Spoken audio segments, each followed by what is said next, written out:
Good afternoon. This is Eli Tatum with Transworld Business Advisors in Spartanburg, South Carolina. It's a wonderful afternoon. Hope you're doing well. And I wanted to talk about sales tax and how sales tax affects your business sale. Because it does in many circumstances. It affects your business sale. So how does it do so and what do you do about it? Let me park here real quick and think about this with you. Sales tax affects your business sale because when a buyer is going through your books and records, they're typically going to be looking at the expenses to see how much you pay in insurance, how much is your rent, how much do you pay in sales tax, for instance. And so they're going to obviously calculate that into their operating expenses and their working capital and all that. But they're also going to be coached, if you will, likely by their attorney on the buyer side, that sales tax can be a liability. It can be a liability. Why so? Because if for some reason a seller does not pay their sales tax and the buyer buys it and then the seller leaves and goes to, Serbia, whatever, the state is going to come after that business for the sales tax. And the only person that's going to be there that will pay it or end up being asked to pay it is the buyer. Okay.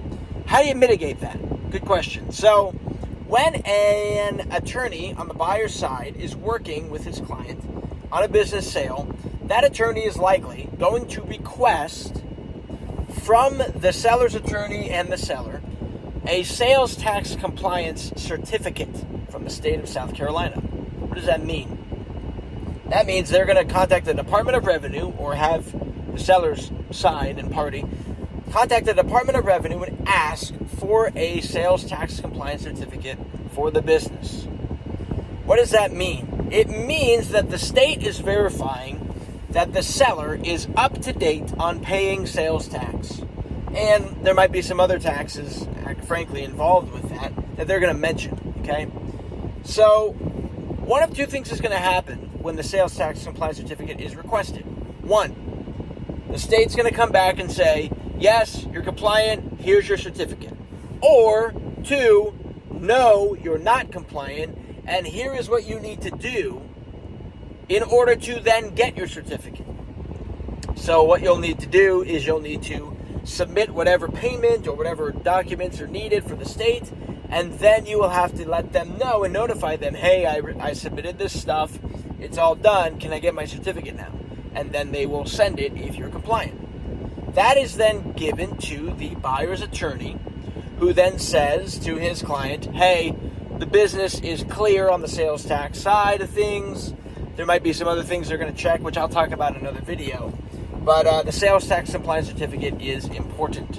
It is a liability that needs to be, frankly, handled before the sale of the business is completed. And if there is an attorney involved on the buyer's side, which there should be, on the buyer's side and another on the seller's side, they're likely going to make sure that that is taken care of. And they should. So I hope that's a helpful little nugget of information for you in selling your business, and I can certainly help you, guide you in that process and give you more information on how to get all that done. That's my job. So give me a call, 864-527-5995, etatem@tworld.com, and see you next time. Thanks.